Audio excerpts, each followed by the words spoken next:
Good morning. ప్రభువైన యేసుక్రీస్తు వారి పరిశుద్ధ నామములో అందరికీ శుభాలు.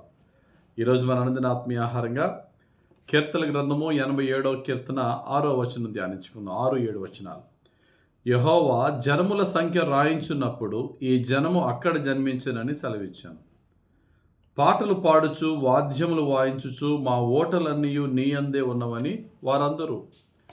ఇక్కడ లాస్ట్ మాట మనం తీసుకుంటే మా ఓటలన్నీ నీ అందే ఉన్నవని వారందరూ దేవుని స్తుతిస్తున్నారట. ప్రభువా, మా జనములన్నీ నీలోనే ఉన్నాయ్యా. మా ఓటలు అంటే అవర్ ఆఫ్ స్ప్రింగ్స్ అన్నారు, మన గర్భఫలాన్ని ఆఫ్ స్ప్రింగ్ అన్నారు. మా ఓటలు, మా పిల్లలందరము నీ అందే ఉన్నామయ్యా. మేమందరము నీ వారమేనయ్యా. గమనించండి, అట్టి జీవితము ఎంత గొప్ప భాగ్యము. యెహోషువ భక్తుడు అంటాడు కదా, నేనును నా ఇంటి వారము యెహోవాను సేవించడం. మనం దేవుని సేవించడం ఎంత ముఖ్యమో మన పిల్లల్ని కూడా దేవుని పెంచడం అంత ముఖ్యం. పిల్లలు లేని హన్నా దేవుని దగ్గర ప్రార్థన చేసింది. 1 సమూయేలు 1:27 వచనం. ఈ బిడ్డను దయచేయమని యెహోవాతో నేను చేసిన మనవి ఆయన నాకు అనుగ్రహించాను.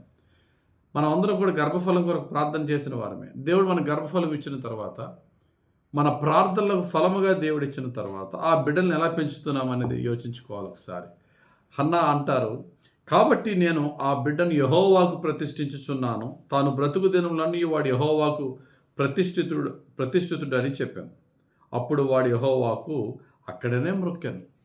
హన్నా సమూయేలుని దేవుని అడిగి పొందుకుంది, దేవుని కొరకు పెంచింది.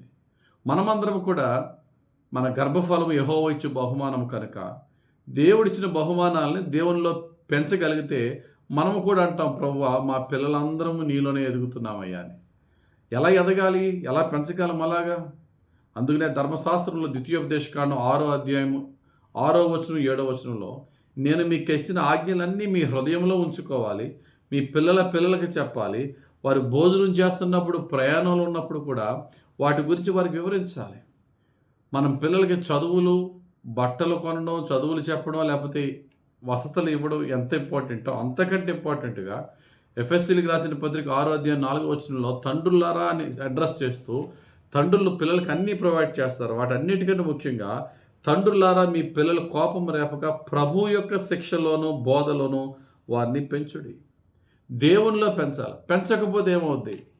రివర్స్ అవుతుంది. మా ఓటలన్నీ నీ అందే ఉన్నవి అనే స్థితి నుంచి మా ఓటలు బయటికి పోతున్నాయి ప్రభువా. సామెతల గ్రంథము 5వ అధ్యాయం 16వ వచనం. నీ ఓటలు బయటికి చెదిరిపోదగునా, వీధులలో అవి నీటి కాలువగా పారదగునా, అన్యులు నీతో కూడా వాటిని అనుభవింపకుండా అవి నీకే ఉండవలను కదా. మన ఓటలు మన యందు ఉన్నాయా, బయటికి పోతున్నాయా? మనము మన పిల్లలము కూడా, అయ్యా మేమందరం ఇంటిల్లపాది నీతోనే ఉన్నామయ్యా, నీలోనే ఉన్నామయ్యా, మేమును మా ఓటలను నీ యందే ఉన్నవయ్యా అని చెప్పుకోగలగాలి. మన పిల్లలు మాత్రమే కాదు, మనం పొందే ప్రతి ఆశీర్వాదము దేవుని చేతిలోనే పొందుకుంటున్నాం. కాబట్టి మనమందరము మన జీవితకాలం అంతా మనము మన పిల్లలము దేవుని ఎదుగులాగున మనము దేవుని భయభక్తుల్లో పెరుగుదాం. ప్రతిరోజు పిల్లలకి వాక్యాన్ని నేర్పుదాం.